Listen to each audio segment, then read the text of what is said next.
Olá, turma. Uma boa semana para vocês aí. Tudo bem? Então vamos lá. Galera, hoje a nossa aula de história, nós vamos concluir o assunto reforma e contra-reforma, certo?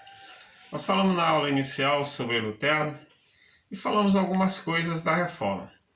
Hoje a gente vai só pegar um contextozinho da aula passada, que a gente vai falar sobre como esse movimento vai iniciar, não é isso? Porque em 1517 o Papa, durante a construção da Basílica de São Pedro, ele prometeu para todas aquelas pessoas que ajudassem doando dinheiro que receberia o perdão de todos os seus pecados com a carta de indulgência, né? Então os padres iam para determinadas regiões e faziam aquela fila de pessoas paupérrimas, pessoas doentes, né, que acreditavam que doando algum dinheiro para a construção da Basílica de São Pedro, eles estariam também comprando seu pedaço de chão no céu. Isso irritou bastante Lutero. E aí, irritado com isso, Lutero então resolveu criar suas 96 teses. Essas teses de Lutero, uma delas chamou bastante atenção, que irritou a igreja. Foi a tese de número 86. Essa tese de número 86 dizia o seguinte: por que o Papa, um dos homens mais ricos da Itália, e aí ele compara ele aos Crassus, que eram os homens mais ricos, não construía com seu próprio dinheiro ao menos a Basílica de São Pedro, ao invés de ficar explorando seus pobres fiéis? Ah, Lutero, né? Muito bem, Lutero estava certo, certíssimo. Só que a igreja que Lutero criou, se a gente for analisar hoje as igrejas, tudo que elas vão fazer, tanto católico como protestante, elas exploram seu fiel. Elas pedem dinheiro para o fiel. Mas Lutero, lá no início, quando criou o protestantismo, quando rompeu com a igreja católica, ele era contra isso.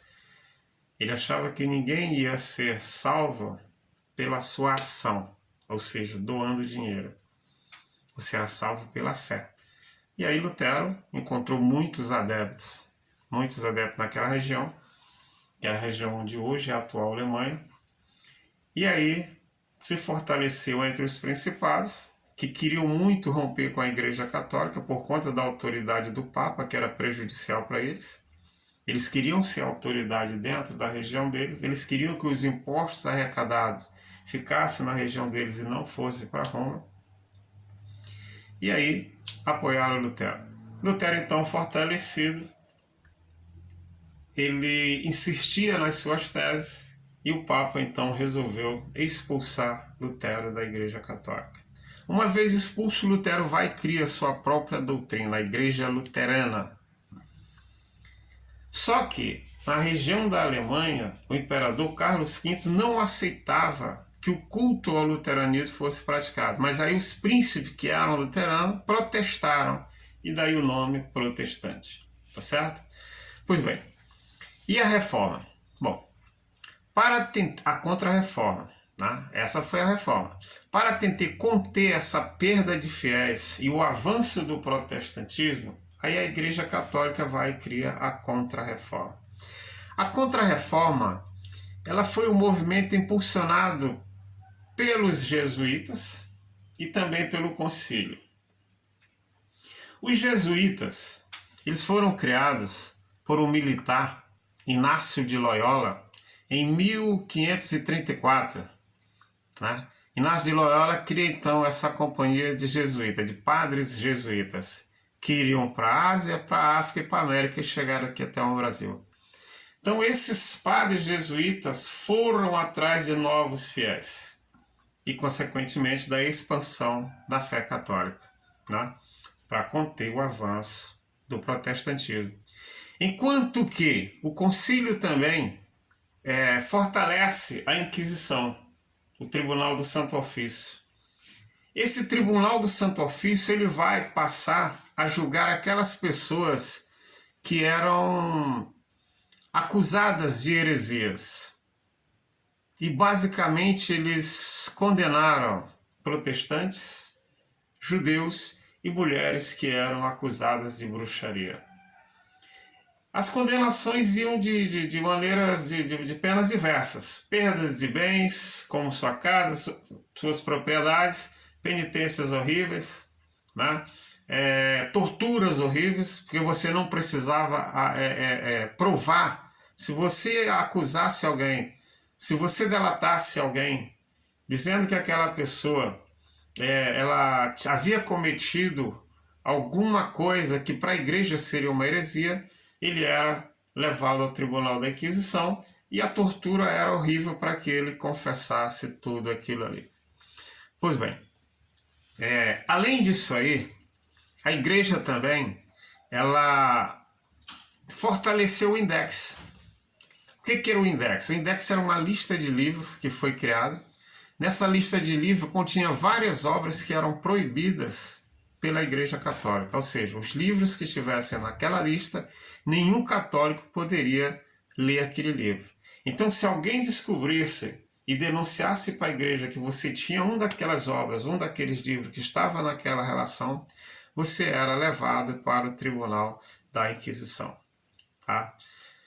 Bom, esse concílio de Trento, esse concílio também, ele, para atender a demanda da época, em que fez com que a Igreja Católica rompesse, eles fizeram algumas inovações. Mas primeiro, ele rejeitava a doutrina de Lutero e rejeitava a doutrina de Calvino. Segundo, ele condenou a venda de indulgências também, que era uma crítica de Lutero. Então a igreja agora passa a condenar a venda de indulgência. Outra coisa, ele vai reafirmar o poder do Papa. Ele vai conservar os 7 sacramentos e o culto à Virgem Maria e aos santos também. Bom, ele propôs a criação de seminários para que os papas, os padres, agora tivessem uma formação. Isso era de grande importância, né? Eu acho que a pessoa que se propõe a ser um religioso, realmente ele tem que fazer, ele tem que passar por um seminário. Ele tem que ter uma formação para isso. Porque lá na Idade Média, não, na Idade Média um cara chegava e comprava um diploma, um título de padre, e no outro dia ele já estava celebrando missa. Daí o motivo deles cometerem várias barbaridades que fez com que Lutero se revoltasse. Pois bem, a reforma, ela sai dessa região da Inglaterra e agora vai para outras regiões. Na Inglaterra, por exemplo, o rei Henrique VIII, ele já não estava muito contente com o domínio do Papa naquela região. E aí ele pediu para o Papa a separação. Ele era casado com uma filha de um rei da Espanha, Catarina. Ele pediu a separação do casamento para casar-se com Ana Bolena, que era uma dama da corte inglesa. O Papa negou essa separação e ele rompeu com a Igreja Católica. E aí ele criou a sua própria igreja, a igreja agora anglicana, certo? Então, agora nós já tínhamos a luterana e agora a anglicana. Um outro reformador que vai surgir vai ser João Calvino. O João Calvino ele já vai levar para outras partes da Europa uma outra religião agora chamada de calvinismo.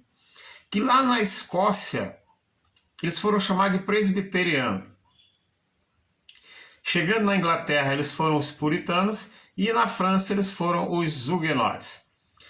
O Calvino ele diferenciou do Lutero basicamente em um ponto, porque o Calvino ele defendia a predestinação, ou seja, para o João Calvino as pessoas já nasciam com o destino traçado. Então Deus havia determinado você para viver ou para morrer, para você ser uma pessoa bem-sucedida ou não bem-sucedida. Enfim, o seu destino você já nascia dele traçado. Daí o tema predestinação.